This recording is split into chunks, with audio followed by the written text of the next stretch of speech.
If you produce original music or original content and you've had your music flag up on YouTube for copyright infringement, this one's for you.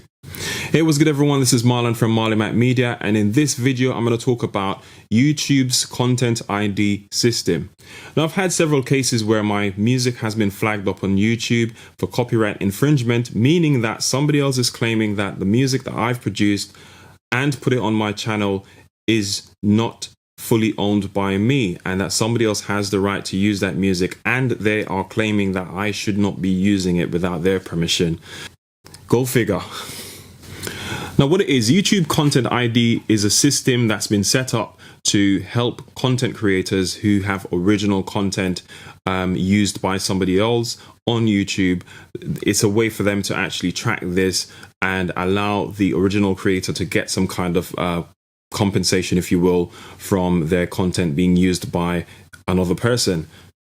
The problem is YouTube doesn't have any way of differentiating whether or not someone's the original creator, or if it's someone else that's ripping off your music, or even has a license to use it legitimately. They don't know the difference. So what will end up happening is that you will get flagged anyway if, say, my music isn't put through Content ID and you use it. I'm going to get flagged. And if I put my music through Content ID and you use it, YouTube's going to flag you to say, yeah, look, this guy's already put this music through and claimed that they're the original creator. So you obviously are going to be the one that needs to compensate them because you're infringing on their rights.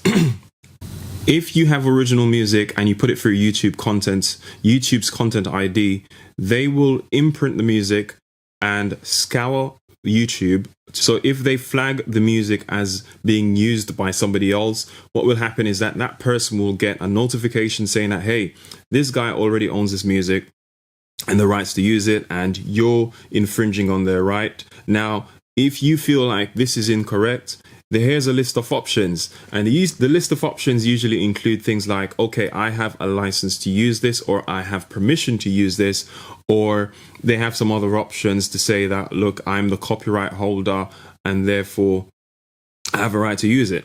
So in my case, I've rectified those situations successfully, because I was able to prove that I'm the copyright holder of my music and that I haven't given permission in all these cases to these people to use my music. What they've done, in fact, is rip my music off from YouTube by re-recording it somehow, or they've downloaded it in some way, shape or form, using my tags as well. I've got my audio watermark over it and they still use it, believe it or not. Now, the problem is they actually publish the music through publishers. So these are people that distribute music to iTunes, Amazon, Google Play Store, etc., all the streaming services like Spotify. When they go to register the music that they've re-recorded, so say they put vocals to my tracks and uploaded it to a publishing company, they have the option to say, look, please enter this into Content ID. Now, the publishers obviously don't do the necessary checks to make sure that people have the rights to use their music. Maybe that's something they need to look into as well.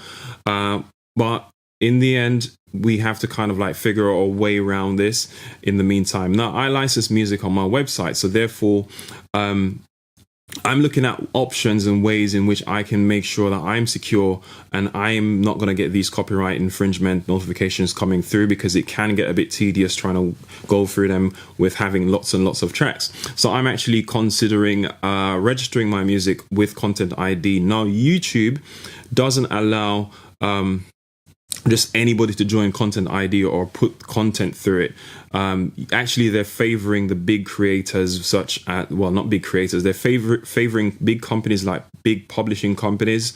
And unless you're a member of one of these publishing companies, you won't have that option to enter your content into YouTube's Content ID, which is a shame. But it is what it is. I actually tried to apply because they have a form, they have a link that you can click on to say, look, I want to join YouTube's Content ID program. And once you fill that out and so on, they come back to you. I actually wasn't accepted. They just said, oh, you don't qualify. So a channel like Marlon Media is not good enough for them to enter, for them to allow you to enter Content ID. I don't really understand the criteria. But anyway, I am looking at actually putting it through publishing in order to get the content ID. And if someone was to actually get a hold of my track through purchasing and licensing, and they use it and then get flagged because I've actually registered it through content ID, it's really simple to rectify. All they'll need to do is say, look, select the option to say, we've actually purchased a license to use it, and then put in the necessary details, including a link to my web page, which has that track on it to show that it's on license. And that should really sort that out. If not, all else fail, you can always contact me, and I try and release that for you. So that's going forward what I think I might be doing with all my tracks before I release them out to the public. So yeah, that's what's happening with YouTube Content ID. Hopefully with the whole confusion with all the things I'm talking about, you've understood what I'm trying to explain to you, and hopefully it's helped you out if you're going through a similar kind of situation. Leave it in the comments and let me know what your experience have been like, if you're a producer or a musician, or if you're on the other end and you're actually legitimately using somebody else's music that they've given you permission to use, whether through licensing or otherwise, and YouTube's actually flagged up your video. Oh yes, and one more thing. What happens, a crucial thing, is that if you fail to dispute the claim, usually what can happen is that they will take all the money that you earn on ad revenue from that particular video. That will be diverted to their YouTube account.